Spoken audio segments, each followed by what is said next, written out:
Hey everybody, Jason Bermas here, and the World Economic Forum kind of quietly partnered with the Metaverse at this last Davos meeting, all right? And it hasn't gotten nearly enough attention, especially because they did two separate forums on the matter. Now, I've gone through one of the forums. There's a whole other forum out there that I'm probably going to cut the fat out of and do commentary on, just like this one, because at the end of the day, this is about bringing us into what? The virtual era. This is a very, very important thing. And these are the type of technologies that have been discussed and plotted along via the military-industrial complex and what? NASA. This is Dennis M. Bushnell now in 2020, disruptive technologies and their putative impacts upon society and aerospace entering the virtual age. Let me repeat that.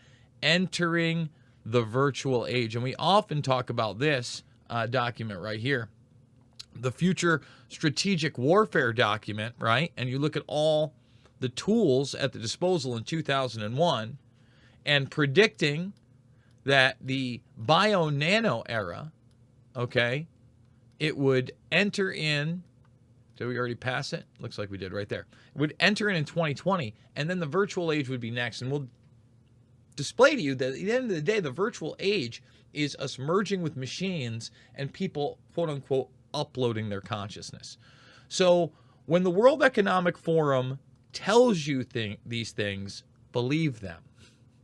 That's all I can say is believe them. And one of the big things about this is the public face of that agenda. And I'm going to show you how questions are dodged, language is manipulated. The gentleman from the UAE, I think, is the most frank and honest out of all of them. I think the representative, Chris Cox from Facebook, dodges questions and really understands that this is going to be a two-tiered system, all right? Some of the real inequality of what we're going to see via this quote-unquote metaverse is actually discussed. Aaron Sorkin is moderating this thing. And we have to understand also, folks, that the World Economic Forum has its own page for defining and building the metaverse. Like I said, there were two forums just a few weeks ago, and they're trying to move from the theory to the practice, and that means governance and generating economic and societal value. And this is a next step into techno-fascist stakeholder capitalism that all runs digitally and on a blockchain and brings in a virtual world which they will try to seduce you with as they transform your very genome. You think I'm kidding? We're going to talk about it right now. So let's thumbs it up, subscribe, and share. I want to let everybody know we're doing it across 4 different platforms. If you're on YouTube, understand we're fully demonetized here. We're censored here often. All the uncensored stuff you can find over the last couple of years over at Rockfin. You can also support me there by hitting the subscribe button on a desktop, endorsing me, and getting everybody else's premium content. It's like a Netflix for creators. We're also on Podbean if you like the audio format. You need an RSS feed. We also have videos there. We're also on Rumble. We rumbling. Okay, and we also stream live over on Rumble if you want the full uncensored experience and you have that app. If you want to support the broadcast, buy me a coffee, but definitely check out all the documentary films for free. Loose Change, Final Cut, Fabled Enemies, Invisible Empire, A New World Order, Define and Shade the Motion Picture. Share them with others because these are subjects I've been talking about for a very long time, well over a decade, in fact. So here we go. Again, I cut a lot of the fat out, guys, but this is still, I think, about 18, 19 minutes worth of footage.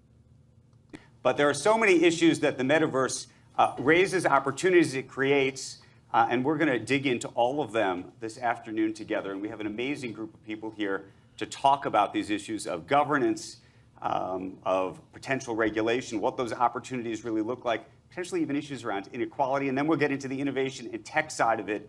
Only about 60 seconds, maybe 120. All right, so before we even get there, I want to show everybody who's here, okay? I want to show everybody, this is, we're going to be seeing Chris Cox. He's the Chief Product Officer at Meta, okay? Omar Sultan Al Alama. This is the World Economic Forum page for him. He's appointed Minister of State for Artificial Intelligence and the Digital Economy and Remote Work for the UAE in 2020.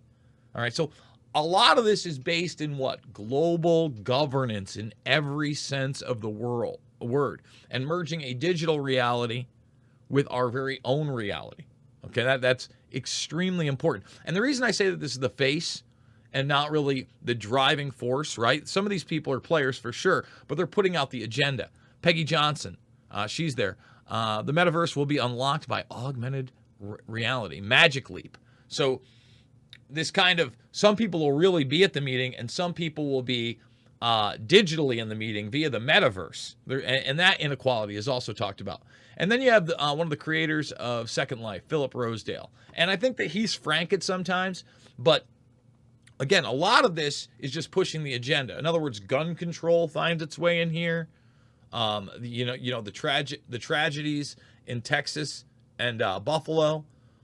Of course, the carbon and climate agenda find their way into this. And even the COVID-19 84 nightmare slips right in there. And what I wanted to show you guys is that the real deal is at Bilderberg. All right, just a few weeks ago. Look how much AI is sitting there hobnobbing with all these government officials across the world, CEOs across the world. We got OpenAI in there. Okay, let's start with OpenAI. Let's keep going down the line here. And of course, LeCun, he was the Facebook representative. Then you have Inflection AI. Okay, Henry Kissinger and Eric Schmidt, who were both there, just did a book together in a forum on AI. You understand? And here we are is LeCun, the Vice President Chief AI Scientist for the Metaverse. Okay? Lots of artificial intelligence representatives here. And that was not discussed. Because that's the movement. They're automating many people right out of society. Yet another person from Inflection AI. DeepMind was also there. You get it? And meanwhile, you have these representatives from GlaxoSmithKline, Pfizer, etc., all this stuff. And they're meeting behind closed doors. Closed doors in secret meetings, not this public forum. So let's keep it along. Okay? 20 seconds, getting a sense from all of you about what the metaverse is, and to the extent you can add how you think it's going to impact our society. I would love to do that. And I'm going to start, if I could, with Chris Cox on this issue. Chris. And this guy's the most disingenuous of the bunch, constantly evading questions. Why he works for Facebook. This is the PR rep, basically, for all the things they do. So even before they kick it off, right, this is the first question after the forum is there. What's he going to talk about? Oh, he's going to talk about the gun tragedies. We need to regulate guns. Thanks, Andrew. I wanted to start just with a message of support and condolences to the victims of the shooting in Texas, to their families, to the affected community, and to the people of Texas. I know a lot of us are sending our hearts and condolences to them, so I wanted to start with that message. So if I look at this from a government perspective, the first thing that comes to mind is scale. So if you look at the Travis Scott example, the concert that he did in, I think it was Fortnite, 56 million people attended that. Yeah. It was a matter of scale. The biggest concert on earth is around 1 million people, or 1 million and a few 100,000. He's talking about scale right here, guys. And this is a UAE government bridge to the virtual world. And that's what people have to understand. There's going to be a lot of governance and government involvement in this. You can definitely scale different goods and services to people across borders in a very seamless manner. That's the first thing. The second is, I think it's a new form of expression. We used to imagine text on screen. We used to imagine graphics. Now we can imagine new worlds. We can imagine new ways of giving these services. We can imagine a new, let's say, paradigm between the virtual and the physical, which is augmented reality. And I think we can create a bridge that we could never have imagined in the past. So he's just talking about these technologies. And by the way, a lot of this is going to involve what? Forget about the track trace database society we already live under and has been exposed on numerous levels. They're talking about things like the Internet of Bodies, sensors everywhere. Let me repeat that, sensors everywhere.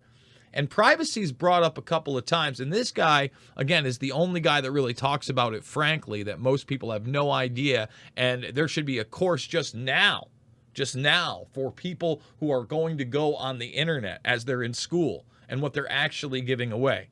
And it's funny because Mr. Chris Cox of Facebook kind of snickers at all that. Well, first of all, I have a bit of a reaction to the word metaverse, just having read Snow Crash by Neil Stephenson. That's a bit of a dystopian view that he had. So what she's saying is it kind of sucks that we're calling this the metaverse when you look into what the metaverse is, and it is a dystopic reality that is built around these virtual worlds. Weird. I think at its highest level, I would think of it as the seamless merging of our digital and physical worlds. The industry as a coalition is spending a lot of time starting to talk about standards. What are the standards for an avatar? What are the standards for travel between one space and the next?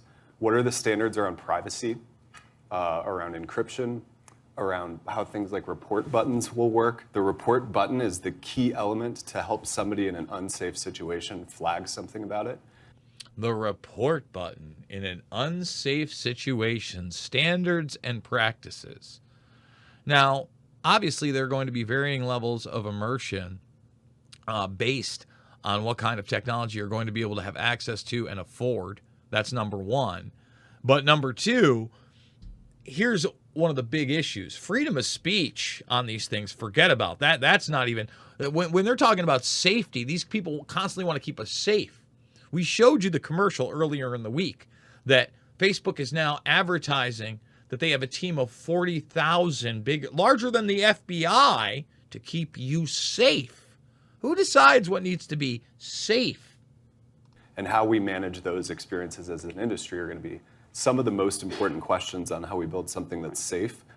And well, here comes some more talk on safety.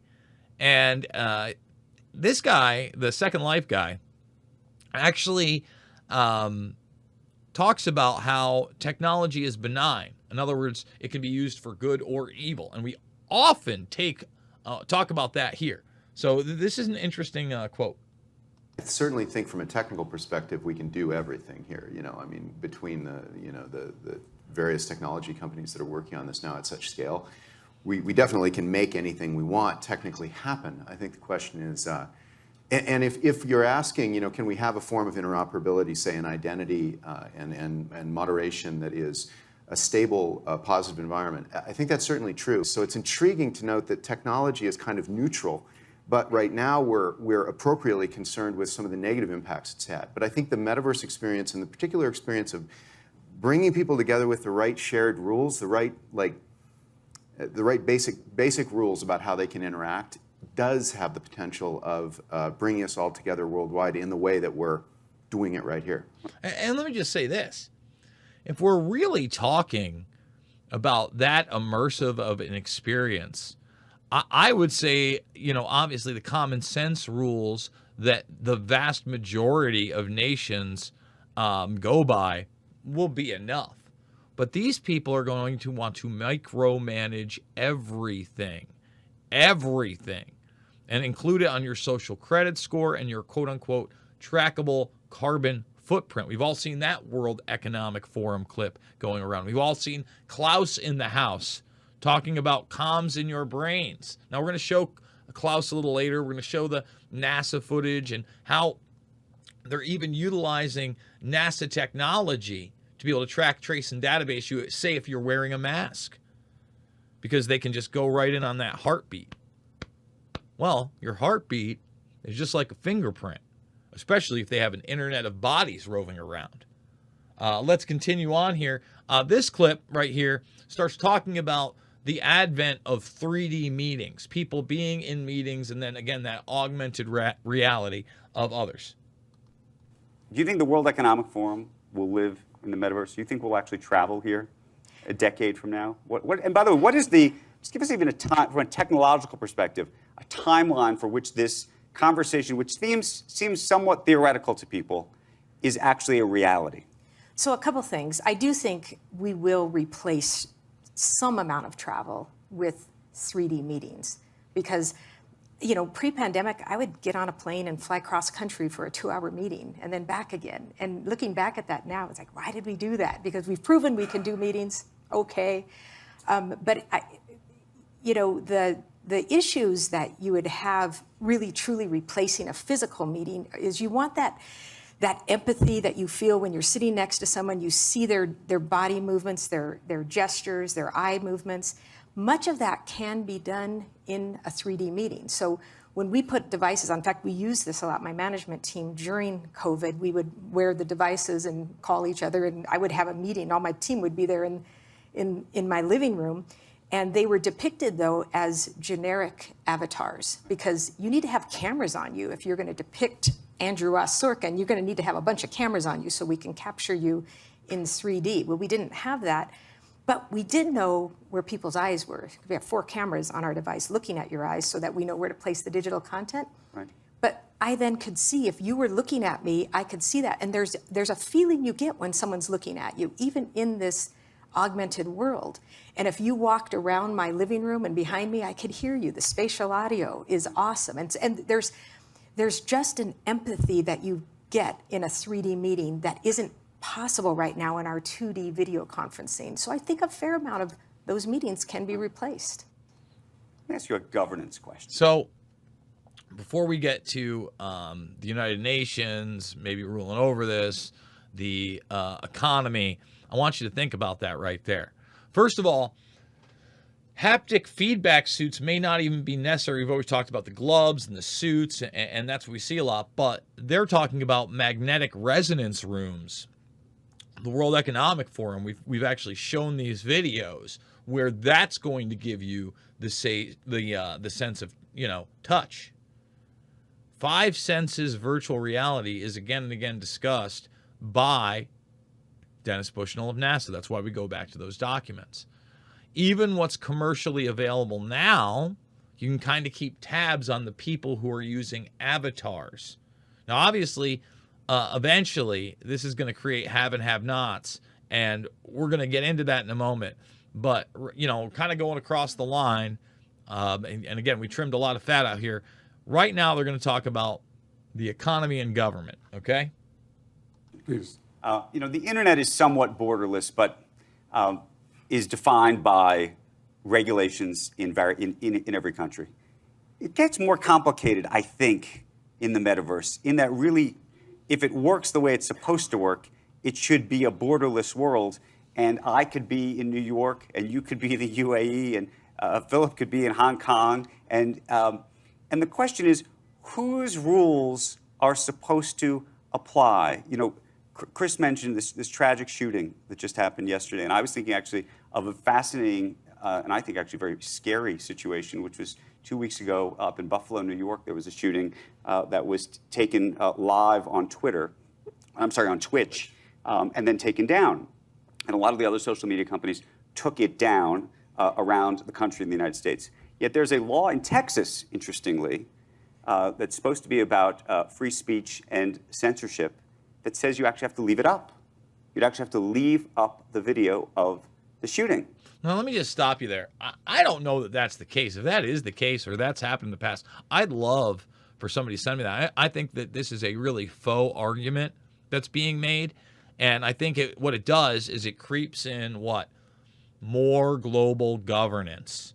And right now we do have separate rules in other countries about the internet, and that's fine. I think that works fine. Like, for instance, in Japan, they have a lot of different rules regarding, for instance, pornography.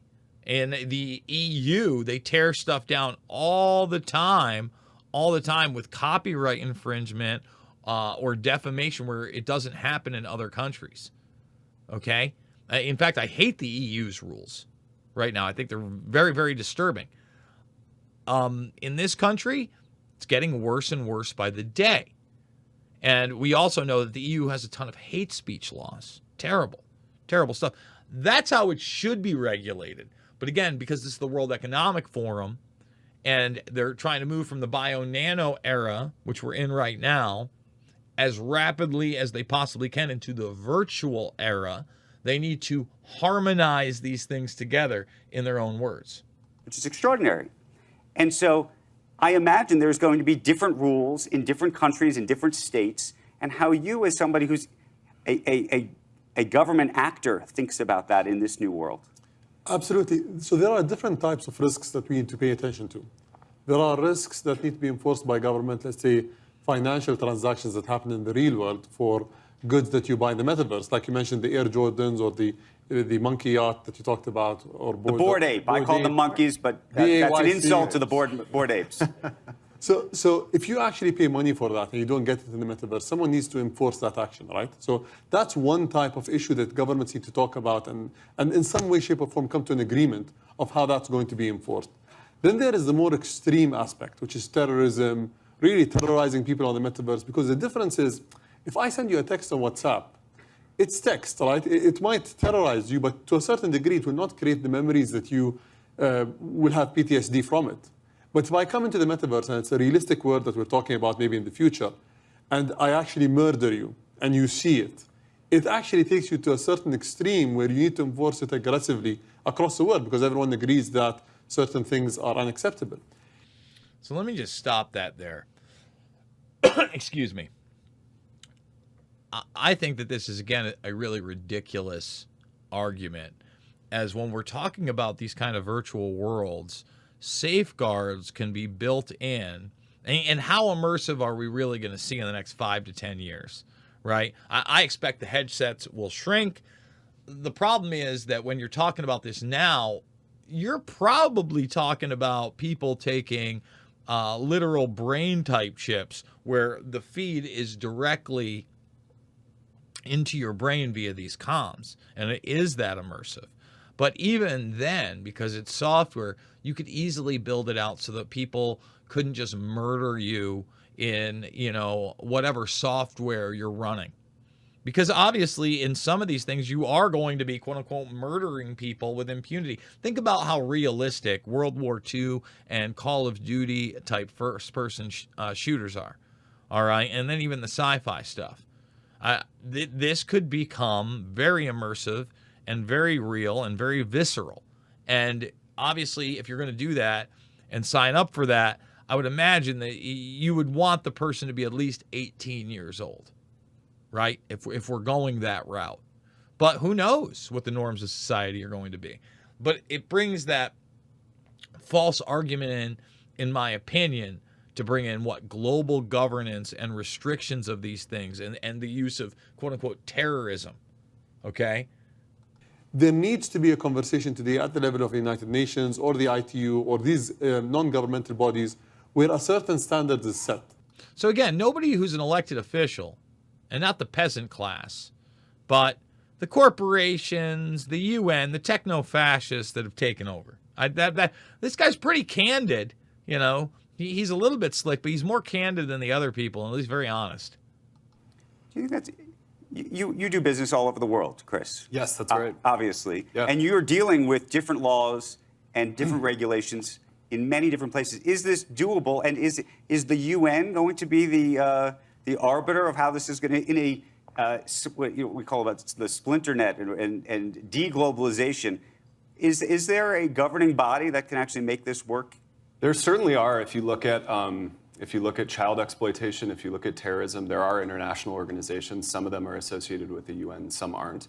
You want international standards, especially for things that are especially cross-border, like terrorist content. Terrorist content.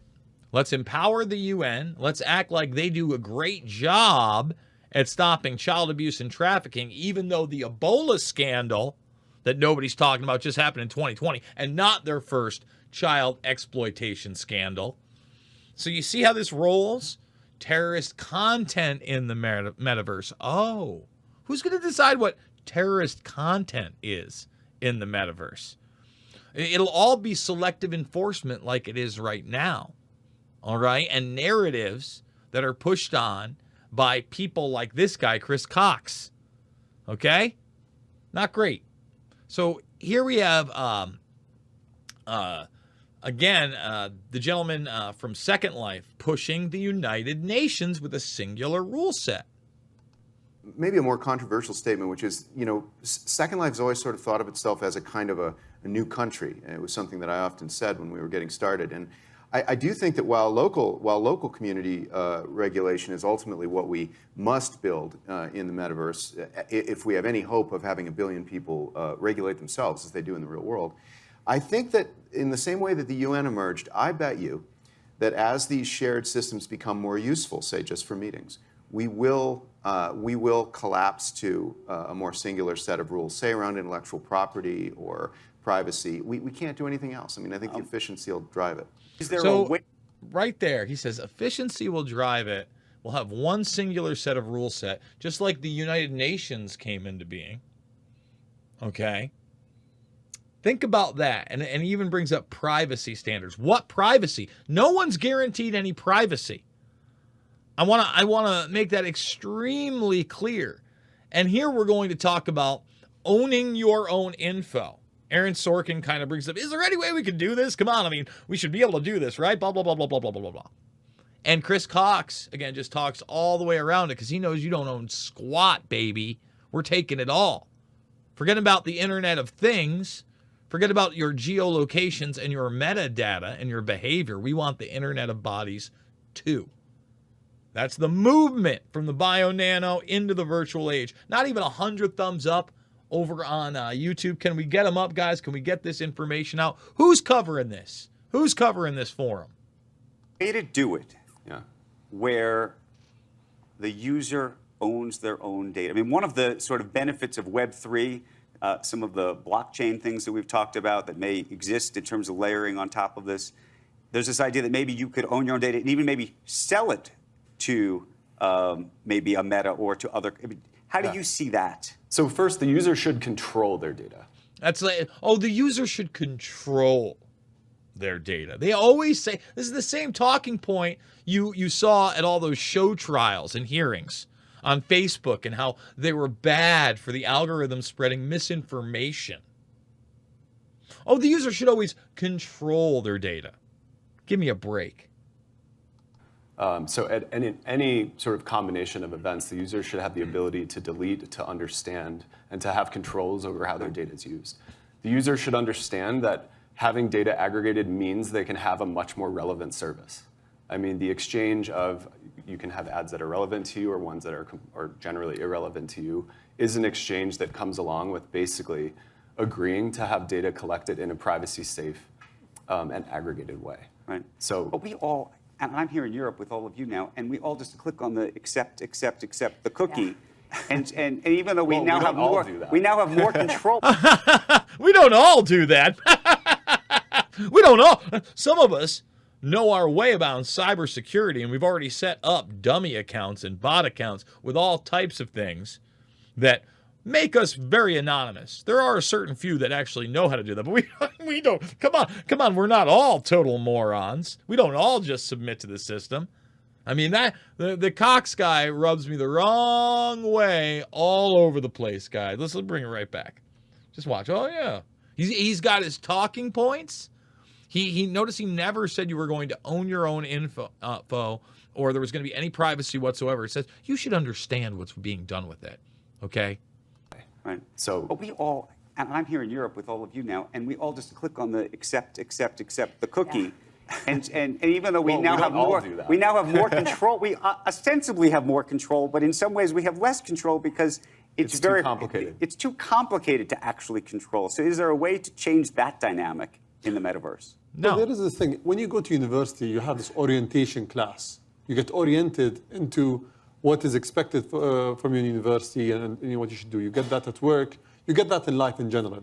You don't get that when you use the internet. So most people are ignorant to what the trade-off is. And that's why we have these problems of, I did not know that I'm giving this much information and this is how it's going to be used against me to monetize, right? There needs to be a way for us to orient people on what it means first to go to the digital world, not even the metaverse, what it means to use the internet. And this should be something that is in basic education in every single school in the world. And you know what? I agree with him there. See, this guy, out of everybody up there, the UAE guy, makes the most sense.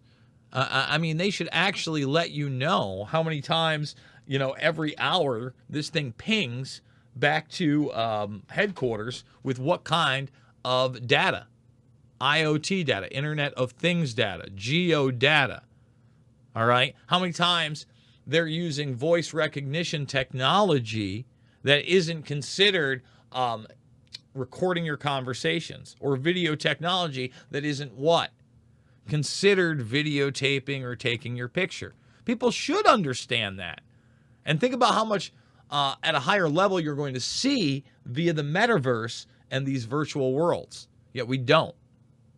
Because you need to understand that, okay, you can manage your cookies. You can remove certain things that you don't get targeted. There are ways for you to actually pay and get that service, if there is, if that becomes a business model. And then it becomes the person's choice. If the person says, I actually like it the way that it is right now, I go for it for free, and they can monetize everything from me, then it's a personal choice. Today, people do not have the right for information. They do not understand what is happening and how they're playing a role. They don't have, in many countries, maybe in Europe they do, but and probably in the UAE, the right of access, to access their data and to understand what is being collected, and the right to be forgotten, these rights in that way. This needs to happen today for the digital world first, and then get implemented into the metaverse. Right. But I was talking to... I'm always really hesitant of the quote-unquote right to be forgotten, because again, it's going to be selectively utilized to empower the predator class and people who are their minions. And, those that have been smeared by the mainstream media or had campaigns run against them, etc., are never going to get rid of that stigma. They're not going to have the right to be forgotten. Okay? So when you listen to all of these things, again, there's going to be a tiered justice system, just like we have now in a place called reality via their virtual reality. I promise you that. Here, they're going to actually talk about the haves and the have-nots and how this could create a divide. I actually like this part. Fellow last night who made a very compelling argument to me. I don't think I personally agreed with it, but I was fascinated by it. And he said, look, there's going to be people of means who are going to travel, and then there's going to be people maybe of lesser means who might actually be able to use an Oculus or a Magic Leap or some other kind of device to travel to the same place, but from their own couch. But in many ways, it's actually going to create even more distance between those two people. That psychologically, and I think that we've experienced this through social media. In many ways, it's brought people closer in certain ways, but actually created this remarkable divide because it's even more visible, actually, the divide in certain ways. An example of a grave challenge and danger that we now face is precisely this, that as we begin to travel again, we will separate into two classes, basically. Those with the means to travel and meet face-to-face, and those who are left behind on Zoom. Let's just stop it there. That need to be expanded upon a lot more because they want to control your carbon emissions. They want to control your travel. It's been talked about in this country. They want to start taxing you by the mile. They want to get rid of what kind of car you can drive. The haves and the have-nots. Many people will be forced into this metaverse. You wonder why I call this a transhumanist agenda? Because they don't want you to have human interactions. They want you further away from the very visceral human experience while trying to, again, trick you into a digital visceral experience that releases endorphins and fools you into believing it's a better system. I can do things here that I can't do in the real world. It feels so real. All right, but at the same time, it's going to create this system that there are certain people that can actually go to the mountain and hike it. And you might not be able to, huh? You've already spent your carbon credits. How are you going to get there? And that place, well, that's a no-go zone. That's a no-go. That's a nature zone. You're not allowed to do that unless you got a certain badge or a pass or a color level. Okay? So right here, this is another really good warning from the Second Life gentleman. And in hybrid meetings, a particular concern I have, those meetings we have with our teams where 2 or more people are in the room together and thus enjoy real eye contact and real intimacy, and everybody else is on the Zoom call. Think how bad that's going to be. We don't know it yet because in COVID, we were all on Zoom. Right. The CEO was on Zoom. Everybody was on Zoom. Now we're about to have half the people on Zoom. And speaking of COVID, now we're going to bring up carbon in particular and masks. And again, this is going to be a great solution to everything, to both those things. You won't have to travel. It's going to be great for carbon emissions. And I'm not so comfortable with all these people around me not wearing masks. Thanks, Facebook's Chris Cox. We could have a Davos, a World Economic Forum that is completely in the metaverse, and that if everybody's just sitting on their couch all day long, all the time, how that changes just the personal dynamics that people ultimately have. There's going to be trade-offs. I mean, I can imagine a lot more people being here that didn't need to, burn a bunch of carbon flying planes and then expose ourselves without masks. Oh my goodness, expose ourselves without mask and burn the evil carbon. These people are never going to stop riding in their private jets where they want and when they want. Our militaries are never going to stop testing and utilizing things that pollute our environment far more than carbon ever could. That's not happening. Oop. I mean, this guy is the works, okay? I would kind of prefer that experience in some ways. Oh, yeah. Yes, Sebastian Giro, I'm a member of parliament from Switzerland. So, very quick question. So here we're going to get to the extremists. All right, we're getting towards the end right here. These are the 2 questions I put in there. And really, the second woman's question is completely dodged. And this is going to bring us back to this flavor where the virtue signaling is there. We need this set of rules. We need to regulate standards. We need to stop extremism and terrorism. Also important for democracy. What we see in social platforms is that extreme people tend to stick together and stay together all the time. Now, if Metaverse is super attractive, people spend the whole time in Metaverse, isn't there the risk that they don't meet real other opinions and this extreme divide, or extreme groups, and the divide of the society is reinforced? Or what can we do to avoid this? The issue of polarization. Who wants to take it? I'll take it first. I think there's 2 ways that we avoid that. The first way is that our virtual spaces, like the real world, need to have in-between spaces where we can meet in between groups. We cannot. It's very difficult to become extremist when you are in a room containing a number of people who have different viewpoints. And so virtual worlds can bring lots of people together in one shared space. And by doing that, they can reduce the risk of extremist behavior. The second one, which we can argue on, is I think that some of the business models, like advertisement, unfortunately have at least cracks that are slipped through where we are amplifying these behaviors through suggesting essentially worse and worse forms of, or pushing people farther and farther into polarization. So no ads, and letting people share a single space rather than just be in a small room. And by the way, he talks about a no ads model. That's not realistic. In fact, they discuss how that's not realistic. I didn't really get into all that. Here you have a woman talking about the privacy issues, and really none of it's ever answered. That's the next thing. And then we're going to go to an older clip of Klaus from 2016, speaking in another language, really showing you how global this is. Okay? Not only talking about implantable chips, but the Internet of Things through sensors everywhere and on wearables, the True Track Trace Database Society. Okay, and then we're going to show you how the WEF also continues to push what? Technologies that they're going to utilize post-pandemic via NASA and other things. So here we go. Let's get to this final question here. That gets dodged, of course. This is Huda Al-Khizemi. I work in emerging technology R&Ds in UAE. My question is, how do you see the metaverse revolutionizing the way we build emerging technology today? Because, number one, we're basing this new model on a legacy system, and we need to be very careful because, for example, the right not to be analyzed, we don't have algorithms at the moment to prevent analysis if I choose as a user not to be analyzed. The right to be forgotten, we don't We don't have any of this. We don't have the right not to be tracked, traced, about us. They all dodge this. They end the thing. Algorithms that are built to forget you if you have a digital trace online.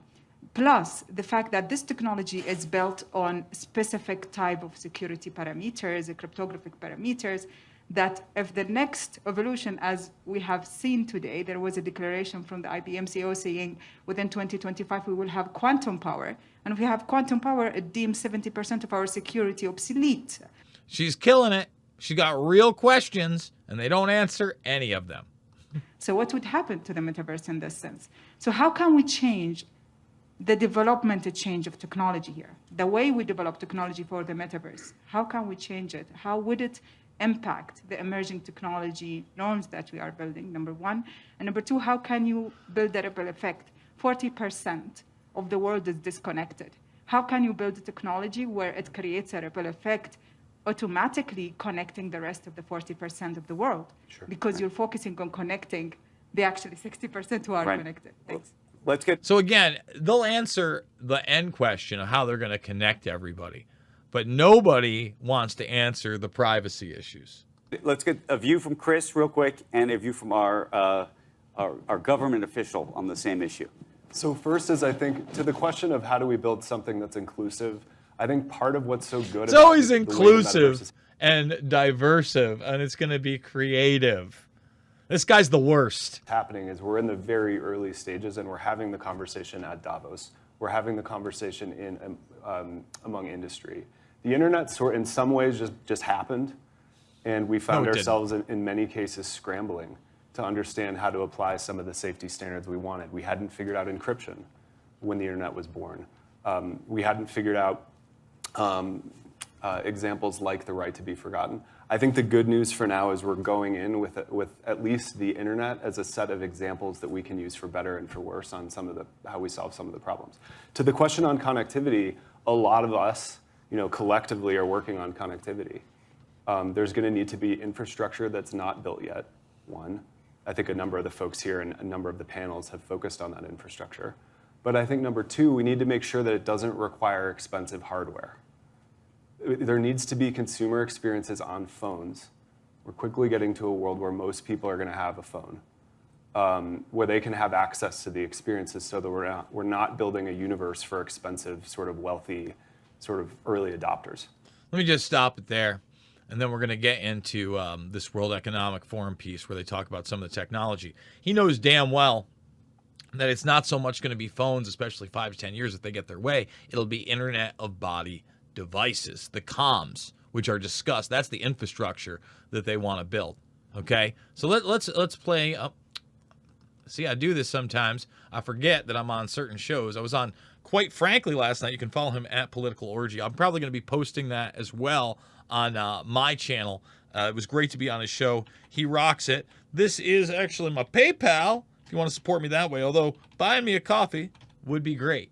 Okay, so let's play this right here. This is World Economic Forum, NASA Tech. Let's slave it. What do you want to keep? Huh? Yeah.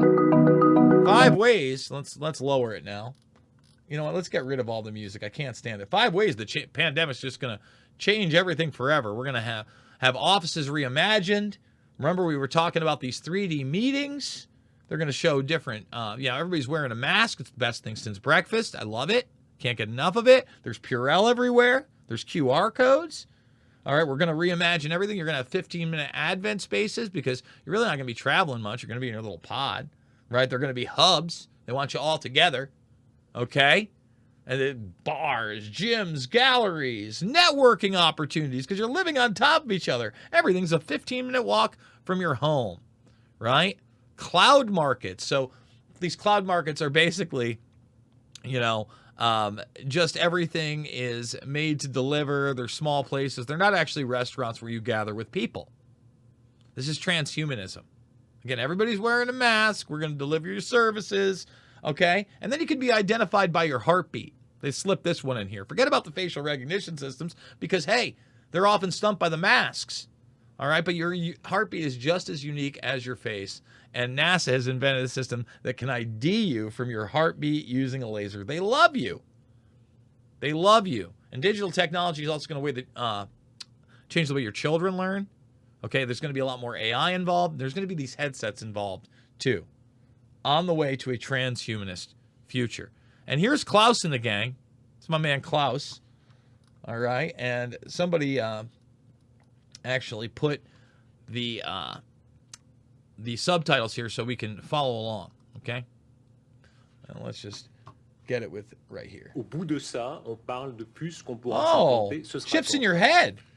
When are we going to have the chips in your head, Klaus? Great man, that Klaus. In fact, let's just put it over here into the guest mode. I think we have a little bit more insight right here. Okay. Certainement dans les 10 années. Oh, the next 10 years we'll have it. Et And by the way, this is 2016.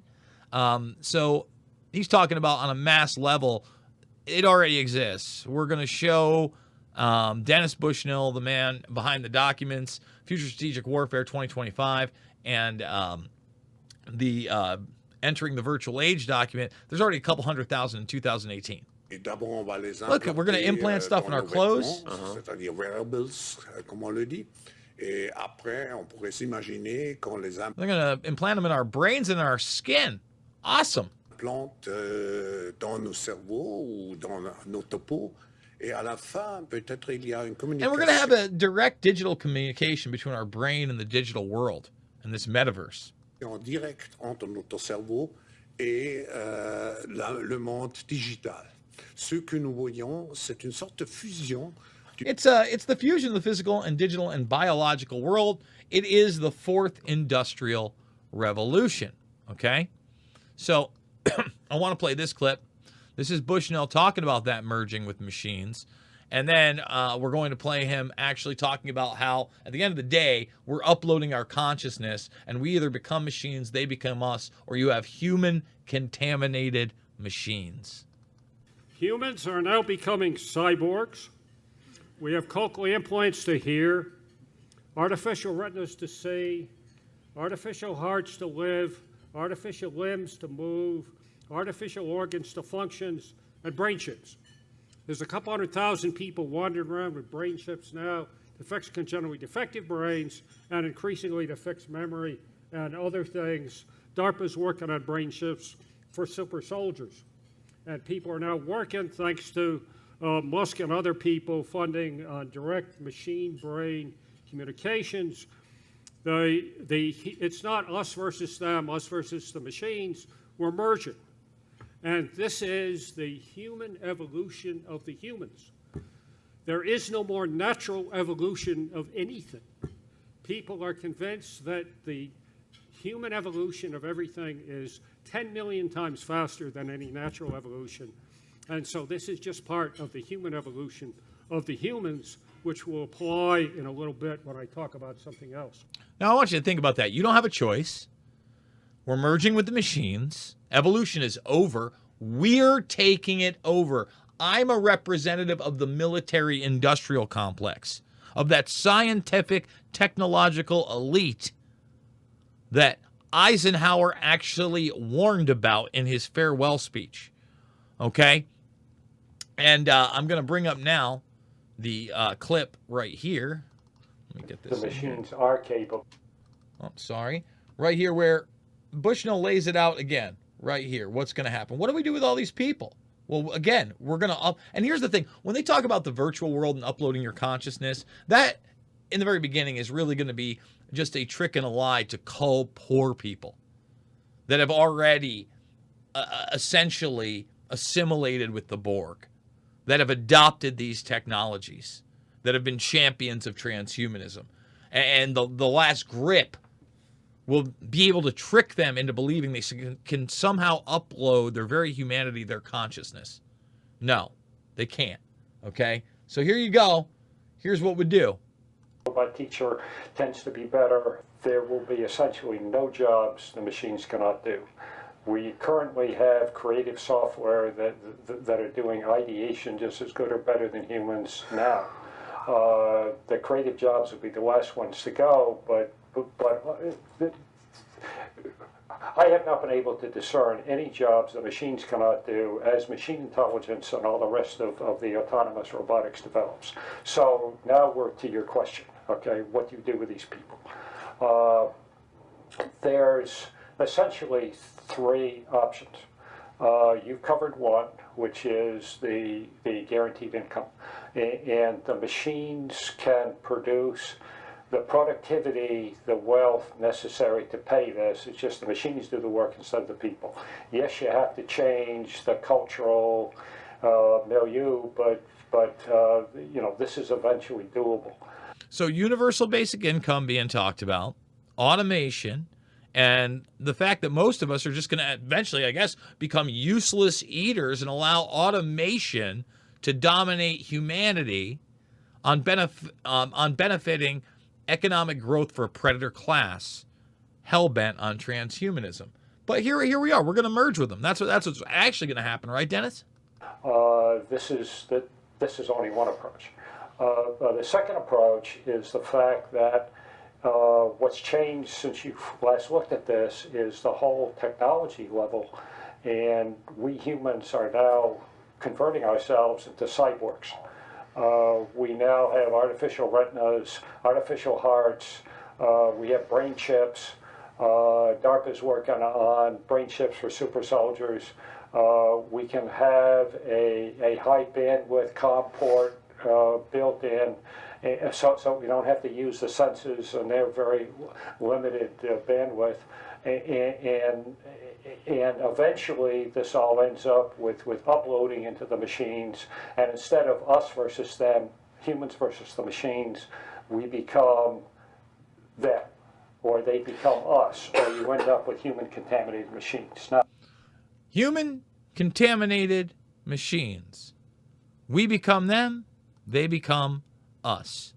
Again, I would encourage people to go check out disruptive technologies and their putative impacts upon society and aerospace, entering the virtual age 2020 document, and then compare it to the future strategic warfare document in 2001, which seems to be a blueprint of what we have lived over the last 20 plus years. The metaverse is here, guys. People like Jan LeCun are meeting with others at the Bilderberg Group and talking AI, talking transhumanism, talking World Economic Forum talking points. Metaverse governance, economics, and societal values from a headset. If you enjoyed this video, consider donating $5, $10, $15. It means the world to me. It keeps this going. Buy me a coffee. The links are down below. What I really want you to do is check out all the documentary films for free. Loose Change, Final Cut, Fabled Enemies, Invisible Empire, A New World Order Defined, and Shade the Motion Picture. Share them with others. See everything uncensored over at Podbean, Rumble, and Rockfin. And Rockfin is another great place to support me. I love you guys. It is not about left or right. It is about right and wrong. This is a very real, great reset agenda posed by a false, great narrative on behalf of a predator class hell-bent on a transhumanist agenda that does not include you or I or benefiting humanity in general. I love you, and I will see you on the flip side.